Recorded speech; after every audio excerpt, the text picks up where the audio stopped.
Assalamualaikum warahmatullahi wabarakatuh. Saya dari kelompok 3. Hari ini kelompok 3 akan mempresentasikan mengenai packaging. Sebelumnya yang terhormat kepada Bapak Dr. Andes Asep Kurniawan, SE, MT, MIP, ASCA, CHRA selaku dosen pengampu mata kuliah Manajemen Logistik.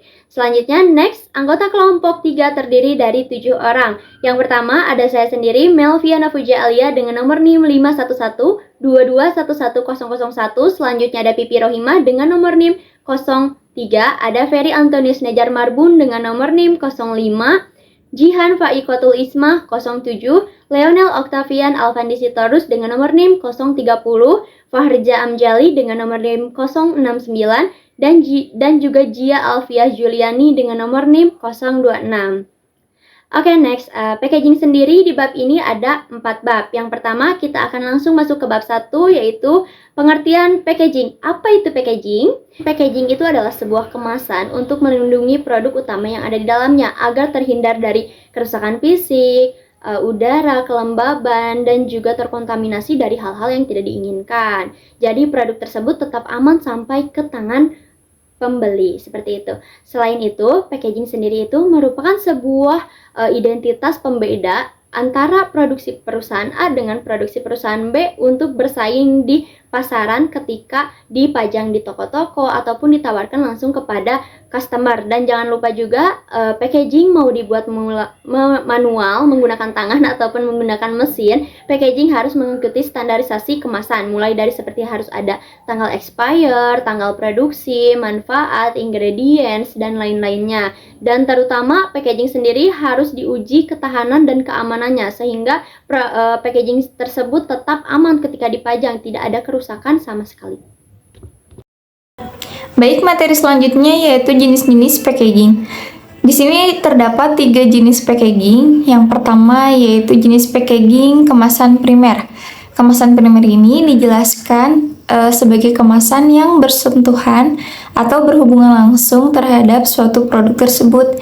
Kemasan ini relatif lebih kecil dan disebut juga sebagai kemasan eceran. Sebagai contoh dari kemasan primer ini, yaitu seperti makanan ringan atau snack, kemasan saset seperti sampo, saus tomat, kecap, mie instan, dan gelas plastik.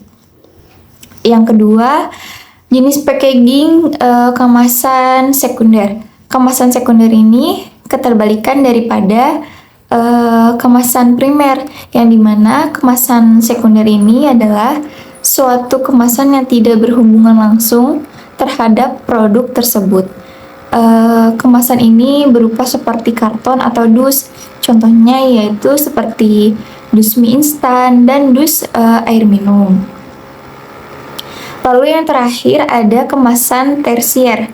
Kemasan tersier ini adalah isinya dari kemasan sekunder, yang dimana kemasan tersier ini fungsinya untuk mengirim suatu barang antar pulau ataupun antar negara yang memiliki syarat tahan benturan, berkapasitas besar, dan seperti kontainer tersebut. Bagian dari packaging. Yang pertama ada desain produk. Terdapat 6 elemen yang harus dipenuhi ketika membuat desain produk, yaitu ukuran, bentuk, material, bahan, warna, teks, dan merek. Yang kedua ada bentuk kemasan, menggambarkan ukuran produk yang dikemas di dalamnya. Konsumen menggunakan bentuk sebagai persepsi dalam menentukan isi atau ukuran berat di produk di dalamnya. Bagian dari packaging selanjutnya ada nomor 3, bahan kemasan. Produk secara umum dibagi menjadi 3, yaitu padat atau solid, cair atau liquid, dan granul atau pellet. Terdapat 5 bahan utama kemasan yang awam digunakan baik oleh industri besar maupun UMKM, yaitu plastik, metal, foil, styrofoam, kaca, dan kertas. Yang keempat, minat beli adalah tahapan yang dilakukan oleh konsumen sebelum merencanakan pembelian suatu produk. Tahapan tersebut salah satunya adalah AIDAS, yaitu Attention, Interest, Desire, Action, and Satisfaction.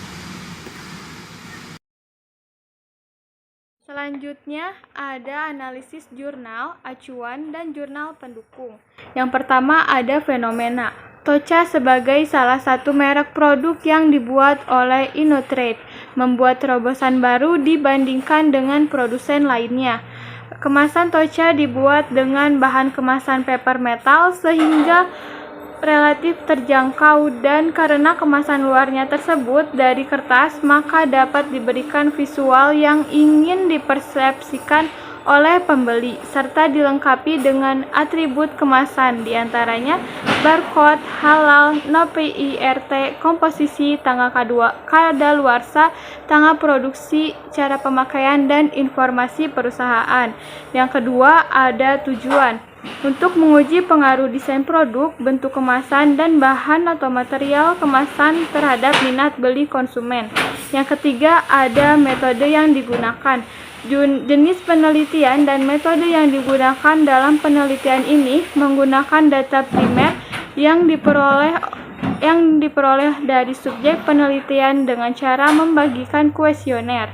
Operasionalisasi variabel sebagai berikut: variabel bebas atau independent variable, desain produk atau X1, bahan kemasan atau X2, bentuk kemasan atau X3, variabel terikat atau dependent variable, dan minat beli atau Y. Uji validitas akan dilakukan untuk menemukan nomor yang valid atau tidak valid dengan tabel R product moment. Baik, yang keempat ada sampel dan populasi. Sampel yang diambil adalah 100 orang responden dengan menggunakan metode purposive sampling. Hasil analis data dan pengujian hipotesis menunjukkan bahwa desain produk, bentuk kemasan, dan bahan kemasan berpengaruh signifikan terhadap minat beli konsumen. Populasi. Yang menjadi target populasi adalah seluruh masyarakat yang menjadi konsumen pembeli produk teh hijau serbuk merek Tocha di Indonesia. Yang kelima, pembahasan dan diskusi dari jurnal acuan. Berdasarkan hasil penelitian, terdapat beberapa kesimpulan yang dapat diuraikan di bawah ini. Hasil analisis data dengan metode regresi linear berganda dapat diartikan bahwa nilai koefisien regresi variabel desain produk, bahan kemasan, dan bentuk kemasan berpengaruh positif terhadap minat beli, di mana semakin tinggi persepsi konsumen terhadap variabel desain produk, bahan kemasan, dan bentuk kemasan, maka semakin tinggi minat beli konsumen terhadap produk Tocha. Baik, di sini saya akan menjelaskan tentang hasil perbandingan antara jurnal acuan dan juga jurnal pendukung. Yang pertama berjudul The Product Packaging Design and Advertisement Attraction on Brand Awareness and Its Impact on Repurchasing the Bottle Sosro Mongyang Children at Tangerang City, dengan penulis Siti Asriah Imawati dan Rashid. Untuk yang persamaan, yang pertama, jurnal acuan dan pembanding sama-sama menggunakan SPSS versi 25 dan X1 desain produk. Yang kedua, berdasarkan hasil dan cara pengujian sama-sama menghasilkan pengaruh yang signifikan terhadap minat beli konsumen. Untuk perbedaan antara jurnal acuan dan pembanding, yang pertama, cara pengujian jurnal acuan menggunakan tes Kolmogorov, Smirnov, uji multikolinialitas, dan uji heteroskedasititas dengan koefisien Alpine-Kohn-Brach. Yang kedua, sedangkan jurnal acuan hanya menggunakan regresi sederhana dan berganda dengan bantuan SPSS. Untuk kesimpulannya, untuk jurnal acuan, metode pengujian yang digunakan sudah lebih lengkap dan akurat daripada jurnal pembanding. Yang kedua, berdasarkan hasil pengujian, sama-sama memberikan packaging yang baik dan menarik dan terbukti pengaruh signifikan terhadap minat beli konsumen. Lalu, untuk yang kedua berjudul Pengaruh Kualitas Produk Packaging and Brand Image terhadap Kepuasan Pelanggan pada Perusahaan Rokok Dunhill di Kota Manado, dengan penulis Mario Cristo Pesot. Pertama, untuk persamaannya, jurnal acuan dan jurnal pembanding sama-sama menggunakan metode analisis regresi linear berganda. Yang kedua, sama-sama berpengaruh signifikan terhadap kepuasan pelanggan. Dan yang ketiga, sama-sama menggunakan uji heteroskedasitas dan uji multikolinialitas. Untuk perbedaan, Yang pertama, jurnal acuan hanya menggunakan metode analisis regresi berganda, uji heterokedasitisitas, dan uji multikoliniaritas, sedangkan jurnal pembanding menggunakan uji validitas, uji asumsi klasik, uji reliabilitas, dan uji normalitas. Untuk yang kedua, jurnal acuan menggunakan SPSS versi 25, sedangkan jurnal pembanding menggunakan SPSS versi 13. Jadi kesimpulannya, untuk yang pertama, untuk jurnal acuan, metode pengujian yang digunakan sudah lebih lengkap dan akurat daripada jurnal pembanding. Yang kedua, berdasarkan hasil pengujian, sama-sama memberikan packaging yang baik dan menarik dan terbukti berpengaruh signifikan terhadap minat beli konsumen. Ketiga, dengan judul The Effect of Packaging Design on Impulsive Buying Behavior, Case Study on Mentos Product, dengan penulis Kurnia Sari dan Adrian Irnanda Pratama. Persamaannya, yang pertama, sama-sama menggunakan variabel terikat, dependent variable, dan variabel bebas atau independent variable. Yang kedua jurnal acuan dan jurnal pembanding tersebut sama-sama melakukan analisis regresi linear berganda. Perbedaannya, yang pertama, dalam penelitian ini, metode analisis data yang digunakan menggunakan statistik deskriptif, uji asumsi klasik, dan analisis kolerasi. Yang kedua, pada jurnal pembanding penelitian tersebut menggunakan skala Likert sebagai skala pengukuran. Jadi, kesimpulannya, dari kedua hasil pada jurnal acuan dan jurnal pembanding sama-sama memberikan hubungan yang positif dan signifikan terhadap minat beli pelanggan. Yang kedua, sama-sama membuat desain setiap produk untuk menarik konsumen dan membujuk untuk membelinya meskipun dalam metode analisis yang digunakannya berbeda. Yang keempat, berjudul Atribut Kemasan Packaging terhadap Minat Beli Konsumen pada Produk Kosmetik Emina, dengan penulis Ani Lutfiani Septiadi dan Imade Bayu Dirgantara. Untuk persamaannya, yang pertama, hasil informasi dan cara pengujian sama-sama menghasilkan pengaruh positif dan signifikan terhadap minat beli konsumen. Yang kedua, sama-sama menggunakan variabel terikat atau dependent variable dan variabel bebas atau independent variable. Untuk perbedaannya, yang pertama, jurnal acuan menggunakan SPSS versi 25, sedangkan untuk jurnal pembanding menggunakan SPSS versi 26. Yang kedua, jurnal acuan menggunakan metode analisis regresi berganda, uji heterokedasitisitas, dan uji multikoliniaritas. Sedangkan jurnal pembanding menggunakan uji validitas, uji reliabilitas, uji asumsi klasik, uji normalitas, uji multikoliniaritas, uji heterokedasitisitas, dan uji goodness of fit. Jadi kesimpulannya, hasil penelitian menunjukkan bahwa kedua jurnal acuan dan pembanding tersebut sama-sama berpengaruh positif dan signifikan terhadap minat beli konsumen. Di jurnal kelima, judulnya ada pengaruh kemasan produk dan rasa terhadap minat beli yang berdampak pada keputusan pembelian pelanggan minuman energi. Penulisnya Willia dan Siti Nurjana. Persamaannya sama-sama berpengaruh signifikan terhadap kepuasan pelanggan. Tidak ditemukan banyak persamaan pada jurnal ini. Perbedaannya, jurnal acuan menggunakan penelitian ini menggunakan data primer, sedangkan jurnal pembanding menggunakan data non-probability sampling dengan teknik purposive sampling. Kesimpulannya, pada jurnal 5, dari kedua hasil jurnal acuan dan jurnal pembanding sama-sama memberikan hubungan yang positif dan signifikan terhadap minat beli pelanggan. Jurnal ke-6, judulnya Kemasan Produk ditinjau dari bahan kemasan, bentuk kemasan, dan pelabelan pada kemasan. Pengaruhnya terhadap keputusan pembelian pada produk minuman Mizon di Kota Semarang. Penulisnya TH Susetyarsi. Persamaannya, jurnal acuan dan pembanding sama-sama menggunakan SPSS. Yang kedua, sama-sama menggunakan alat analisis regresi berganda. Perbedaannya, yang pertama, jurnal acuan menggunakan SPSS versi 25, sedangkan jurnal pembanding menggunakan SPSS versi 26. Yang kedua, jurnal acuan menggunakan variabel terikat, dependent variable, dan variabel bebas, sedangkan jurnal pembanding hanya menggunakan variabel dependent. Kesimpulannya, dari kedua jurnal tersebut disimpulkan bahwa bentuk kemasan mempunyai pengaruh yang positif terhadap pembelian suatu produk.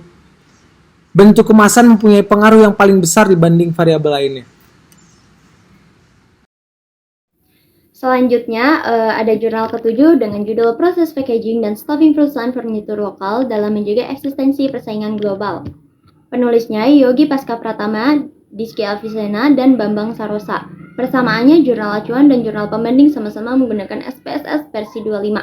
Perbedaannya, jurnal pembanding itu hanya membahas proses packaging dan staffing pada perusahaan furnitur, sedangkan jurnal acuan itu membahas mengenai desain produk, bentuk kemasan, dan bahan kemasan terhadap minat beli konsumen. Perbedaannya, untuk jurnal acuan itu membahas tentang produk minuman teh hijau Tocha. Kesimpulannya, jadi jurnal ini hanya memiliki persamaan di metode saja, yaitu menggunakan metode SPSS.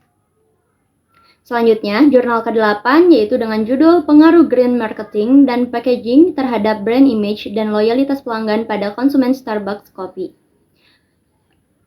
Penulisnya yaitu Igusti Ayu Widyasari dan Putu Yudi Setiawan. Persamaannya, jurnal acuan dan jurnal pembanding sama-sama menggunakan metode penelitian kuantitatif dengan mengumpulkan beberapa responden.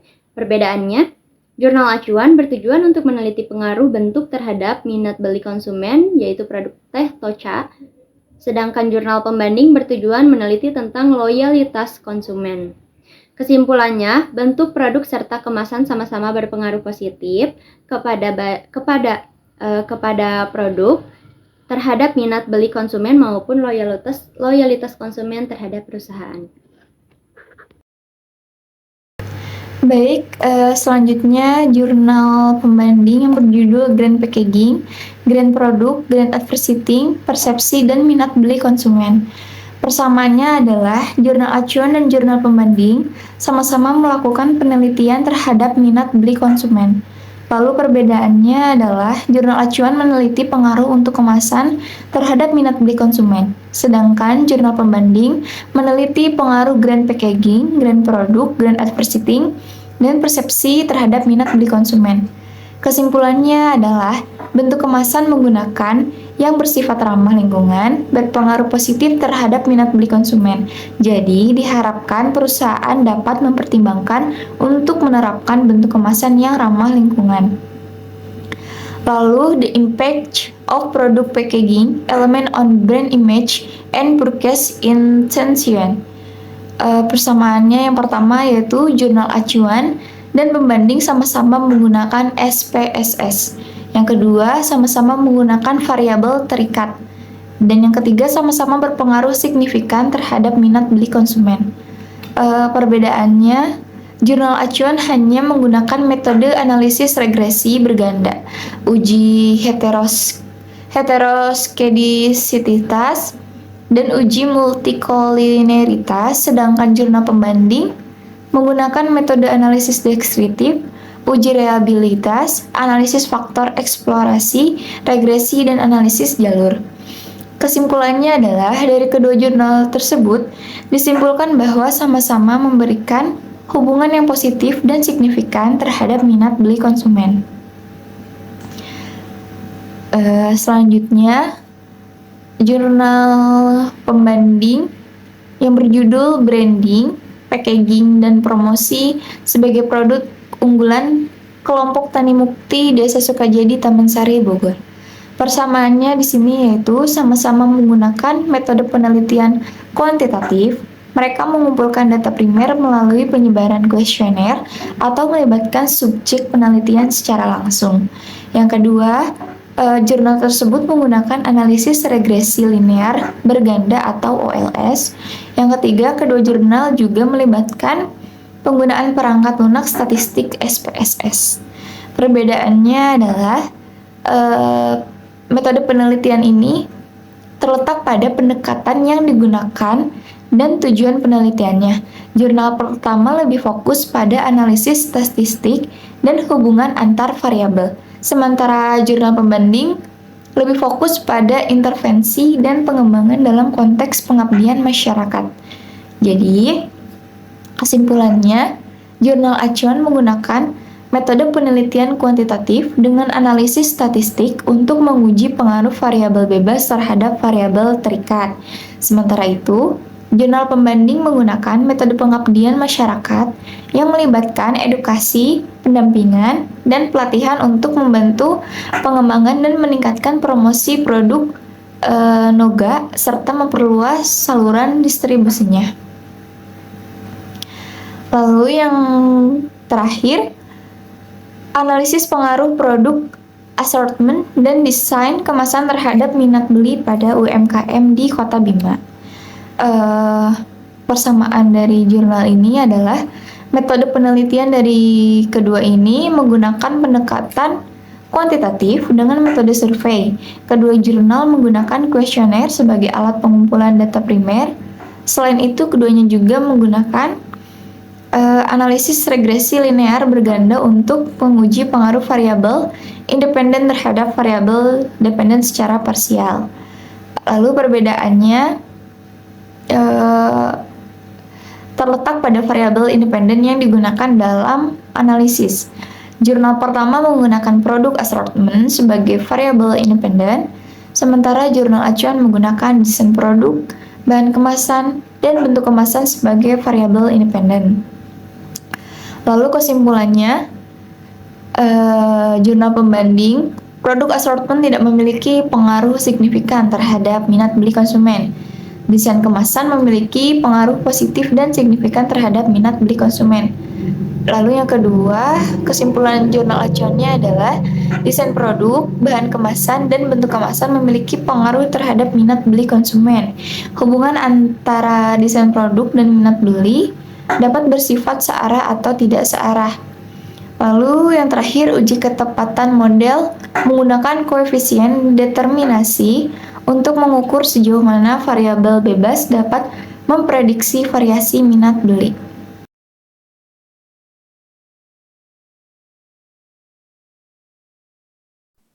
Jadi kesimpulannya berdasarkan hasil perhitungan di atas dapat disimpulkan bahwa desain produk berpengaruh secara signifikan terhadap minat beli konsumen. Sehingga hipotesis pertama bahwa desain produk berpengaruh signifikan terhadap minat beli konsumen terbukti dalam kemasan produk The Hijau Serbuk Tocha. Desain kemasan diberikan warna hijau yang identik dengan alami. Selain itu dibubuhkannya gambar gunung yang mirip Gunung Fuji, serta digunakannya 3 bahasa dalam kemasan, menimbulkan kesan bahwa The tersebut premium dan berkualitas. Poin kedua, bahan kemasan berpengaruh secara signifikan terhadap minat beli konsumen. Sehingga hipotesis kedua bahwa bahan kemasan berpengaruh signifikan terhadap minat beli konsumen. The Hijau Serbuk Tocha menggunakan bahan kemasan dari paper metal yang ketika dipajang menimbulkan kesan mewah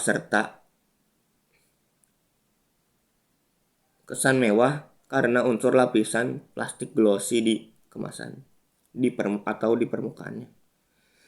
Selain itu, paper metal relatif lebih murah dibandingkan di kelasnya ketimbang paper can, sehingga produk Tocha dapat dijual dengan relatif lebih murah dari kompetitornya.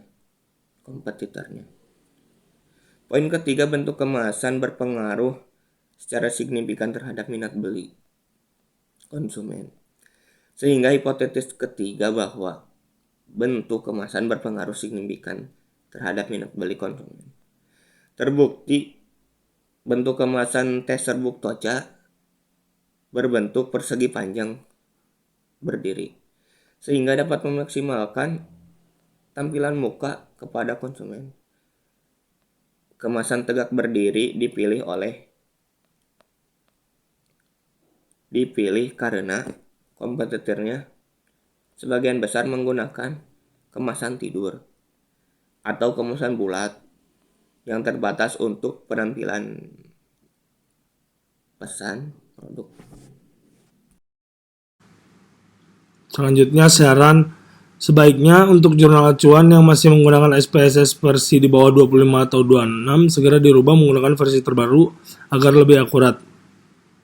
Yang kedua, selain menggunakan SPSS, regresi sederhana sebaiknya ditambahkan metode lain agar lebih akurat terkait desain produk, bahan kemasan yang digunakan, dan bentuk kemasan.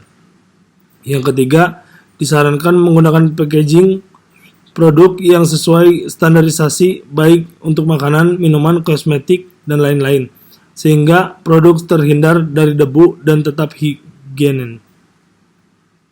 Yang keempat, buatlah packaging sedetail mungkin, mulai dari terteranya tanggal produksi, tanggal expired, barcode, cara pemakaian atau penggunaan, ingredients, dan manfaat.